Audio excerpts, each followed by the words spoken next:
With so many options, why choose Arizona State University? For me, the only online option was ASU because of the quality. Their faculty was really involved with their students and care about your personal journey. The dedication to my personal development from my professors, that's been extremely valuable to me.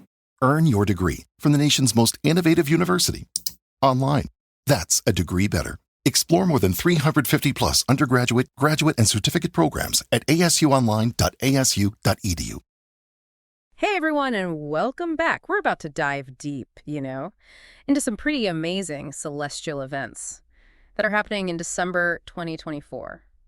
Just imagine a sky illuminated by like a brilliant full moon. It's the longest night of the year. And to top it off, there's a meteor shower streaking across the backdrop. Pretty cool, huh? Oh yeah, definitely sounds exciting. To guide us through all of this, we're using information from sources like the Almanac, the New York Post, the Sun, and Spiritual File. Looking forward to it. Great. Well, let's start with the star of the show this month, the cold moon. Even the name itself, gives you that feeling of winter's chill. Yeah, it does. And the name actually has roots in both Native American and European traditions. Yeah. And it really reflects that time of year. Yeah. When winter really, starts to take hold. And it's not just about the cold, though, right? It's also known as the long night moon because it happens so close to the winter solstice, the longest night of the year. Mm-hmm. But instead of kind of like dwelling on the darkness, many cultures actually see this as like a time of hope and renewal. Right. It's almost like a cosmic reminder that, even in like the darkest times, light will always return. It's kind of cool. Yeah. Are there any like cultural practices or historical events that really stand out to you tied to the cold moon? Yeah, actually, there are a few things that Spiritual File highlights. It seems that a lot of cultures celebrate the cold moon with festivals and rituals that focus on like introspection and letting go of the old to make way for the new. It's really interesting, that blend of astronomy and cultural significance. Yeah, it is. It really is. And it makes you think about, our ancestors gazing up at that same moon. Yeah. And finding solace and inspiration in it. It really gives you that sense of connection, doesn't it? So this year's cold moon peaks on Sunday, December 15th, 2024, at 4:02 a.m. Eastern Standard Time, but it'll appear full for a few nights around then, too, and it's going to be brighter and it'll hang around longer than usual. Oh, that's right. December's full moon, it climbs higher. Yeah. And it stays visible longer because of its position in the sky. So it creates like a more dramatic spectacle. It's like we're getting a supersized moon experience. So I'm wondering, does this have any implications from an astrological perspective? Because, this cold moon falls under the sign of Gemini. Yeah, it does. And that adds another layer of intrigue, doesn't it? Because Gemini's, it's all about communication, intellect, and adaptability. So we might feel, more drawn to introspection and knowledge-seeking and connecting with others. These things could get interesting with all Gemini energy. But I've heard that Mercury is in retrograde during this time, which is supposed to like disrupt communication and maybe even cause a little bit of chaos. What do you think about that? Well, I wouldn't advocate making any major life decisions solely based on, Mercury retrograde. But the New York Post does suggest exercising caution during this period because astrologically it is seen as a time when communication can be a little bit muddled and plans, might go awry. So maybe it's wise to like approach things with a bit more thoughtfulness and avoid any impulsive actions. Yeah, exactly. It's a good time to just kind of pause and reflect. Yeah. And maybe even revisit old ideas or projects before launching anything new. That's sound advice. But the cold moon isn't the only celestial event worth watching in December. The sun mentioned something about Jupiter being in opposition. Can you explain what that means? Yeah, Jupiter is going to reach opposition on December 7th. And that means it'll be directly opposite the sun from our viewpoint here on Earth. And this alignment, it makes Jupiter appear exceptionally bright and visible throughout the night. So it's not just that Jupiter is closer to Earth then. It's the way the sunlight reflects off of it during opposition that makes it appear brighter. That's a great observation. The way the sunlight hits Jupiter during opposition really enhances its visibility, making it a prime target for sky watchers. That makes sense. So we've got the cold moon potentially amped up by its position in the sky and Jupiter putting on a brilliant display. So that's two major sky watching events right there. What about the Geminids meteor shower? The Almanac mentioned it peaks around December 13th and 14th. Yeah. The Geminids meteor shower is known for its vibrant, bright meteors. It's really beautiful to see. But unfortunately, the full moon's brightness might wash out some of the fainter meteors this year. Oh, that's a bummer. I was hoping for a dazzling meteor shower display. I know it's a bit of a cosmic trade-off, but hey, you never know. We might still catch a few bright streaks against that moonlit sky. Fingers crossed. So we've got the cold moon. We've got Jupiter in opposition. Are there any other celestial run-ins we should mark on our calendars for December? Those are actually the main highlights for December. It's going to be a fantastic month for sky watching, though, even with, the full moon's potential interference. Yeah. With the meteor shower. Okay, so 2 main events to focus on. Now, for those of us who might not be expert astronomers, do you have any tips for making the most of these December sky watching opportunities? Yeah, of course. First, you want to consider your location. The less light pollution you have, the better. Yeah. If you can head out of the city to a spot with a wide open view of the sky, it makes a big difference. That makes sense. Anywhere in particular we should be looking? Well, for the cold moon, focus on the eastern horizon, shortly after sunset. That's where it'll begin its ascent into the night sky. And as for Jupiter, it'll be visible throughout the night, so you'll have ample opportunity to spot it shining brightly. Perfect. Now, what about tools? Do we need, fancy telescopes to appreciate these events? Or will our naked eyes suffice?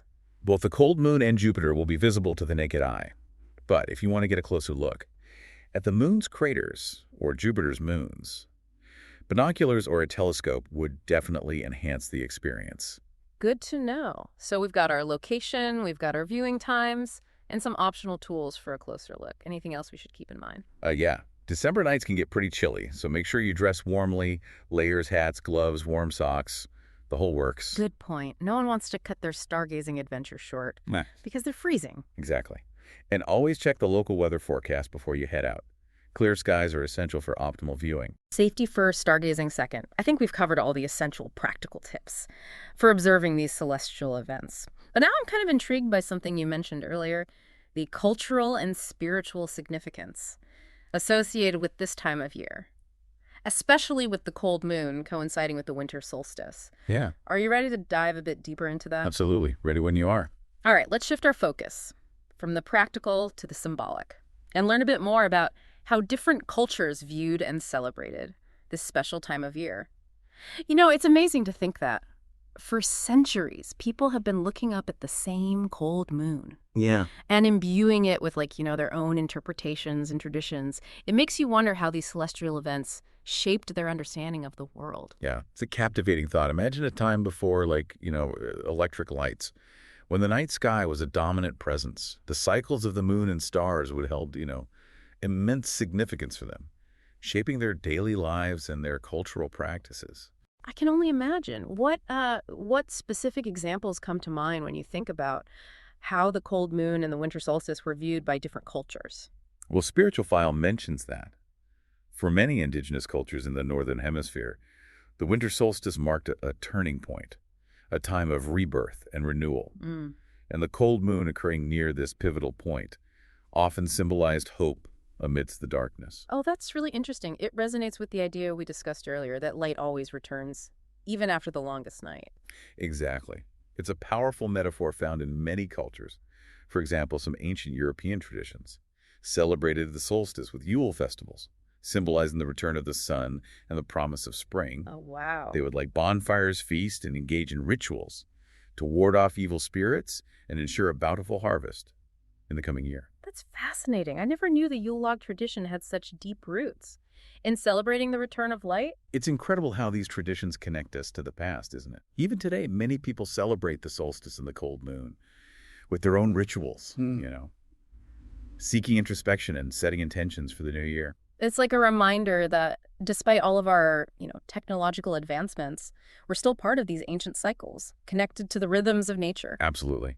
And that connection extends beyond just human experience. Yeah. The winter solstice marks a specific point in Earth's journey around the sun, a celestial dance that has been happening for billions of years. It really puts things into perspective, doesn't it? Our everyday worries seem so small when you consider the vastness of the cosmos and the intricate dance of celestial objects. It does. Looking up at the cold moon, knowing that countless generations before us have witnessed that same spectacle, it evokes a sense of wonder and connection to something much larger than ourselves. Speaking of feeling small, I've always been curious about those moon illusions.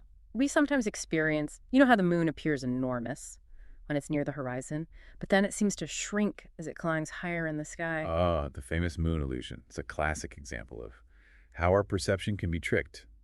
Even though the moon's size doesn't actually change, our brains interpret it differently, depending on its position in the sky. So why does it look so much larger when it's near the horizon? Well, there's no, definitive answer, but one theory suggests that our brains compare the moon to familiar objects on the horizon, like trees or buildings, making it seem larger in relation to those objects.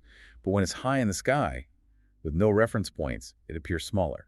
Wow, that's fascinating. Our brains are playing tricks on us, making the moon appear to grow and shrink. Exactly. It's a reminder that our perception of reality isn't always accurate, especially when it comes to, celestial objects. Yeah, that's a great point. Makes you wonder what other cosmic illusions we might be experiencing without even realizing it. But back to December's cold moon. It sounds like we might get like a double dose of that illusion, considering it'll be brighter and linger in the sky longer than usual. You're right. That combination could create a truly impressive visual effect. Definitely something to look forward to. And let's not forget Jupiter in opposition, shining like a beacon throughout the month. Yeah, it's almost as if the universe is putting on a grand celestial show for us as we approach the end of the year. It's a reminder to step outside, look up and connect with the wonders of the cosmos. But before we get lost in the starry night, maybe we should recap what we've learned about this December's celestial highlights. Okay, so let's recap everything we've learned about these celestial highlights for December 2024. It's going to be a busy month. It is going to be a busy month. We've got two main events to look out for. First, the cold moon reaches peak fullness on Sunday, December 15th at 4:802 a.m. Eastern Standard Time. And remember, it's going to be brighter and visible for longer this month because of its unique position in the sky. Right, it's like a bonus round of moon gazing. Hmm. And then we also can't forget the astrological side of things. This cold moon falls under the sign of Gemini, which is all about, communication, intellect, and adaptability. Exactly. So we might be feeling, drawn towards introspection and maybe a thirst for knowledge. But as we discussed earlier, Mercury is in retrograde during this period, so best to proceed with some caution, especially when it comes to communication and, make any big decisions. So think before you speak and maybe hold off on those impulsive online shopping sprees. Exactly. Now, the second big event is Jupiter reaching opposition on December 7th. This is when Jupiter will be directly opposite the sun from our perspective here on Earth, and it's going to make it exceptionally bright and visible throughout the night. So Jupiter is stepping into the spotlight, ready for its close-up. And if you want to fully immerse yourself in this experience, it sounds like getting out of the city, to minimize light pollution is key. Absolutely. The darker the sky, the more brilliant these objects will appear. And for those who want to take an even closer look, binoculars or a telescope can reveal some amazing details, like the moon's craters and Jupiter's moons. It's always good to have options. But before we all rush out for a night of stargazing, let's not forget the practical things. December nights can be pretty cold. They can. Layering up is essential. Don't forget the hats and gloves and warm socks. Right, safety and comfort first. Stargazing second. I think we've covered it all. The when, the where, and the how of observing these December celestial events. But I keep thinking back to what we talked about before, about the cultural and spiritual significance tied to the cold moon and the winter solstice. Right, and it really adds another dimension to our understanding of these events because for many cultures, the winter solstice and the cold moon weren't just astronomical occurrences. They were times for reflection and celebration and renewal. They often symbolize the triumph of light over darkness and the promise of new beginnings. It's a nice thought that even in the darkest times, there's always hope on the horizon. It is. And I think that's a powerful message for us all, especially as we head into a new year. These celestial events offer us a chance to connect with something bigger than ourselves, to think about our place in this vast universe, and to find inspiration in the cycles of nature that have been going on for millennia. It's a beautiful thought. So as you gaze up at the cold moon this December, let it spark your curiosity. Explore the myths and traditions associated with it. Think about how it's influenced cultures throughout history, and let it inspire your own personal reflections as we enter a new year. Keep looking up, keep exploring, and keep asking questions. Who knows what other celestial wonders await our discovery? Well, until next time, happy stargazing, everyone. Today is your lucky day. Today is the day that our $3 website works for you, paying you directly to your PayPal daily. Imagine $3 ongoing continuous payments to your PayPal account. Imagine falling asleep and waking up to $300 in your PayPal account. How would this make you feel? How could this help you? What bills could you pay? What kind of fun could you have? What does that retirement look like now? All for a one-time payment of $3. This website is DFY done for you, fully built and completely hosted, and never stops collecting payments for you. You have spent $3 on coffee on a regular, but that coffee won't help you create multiple streams of income. Click the link below.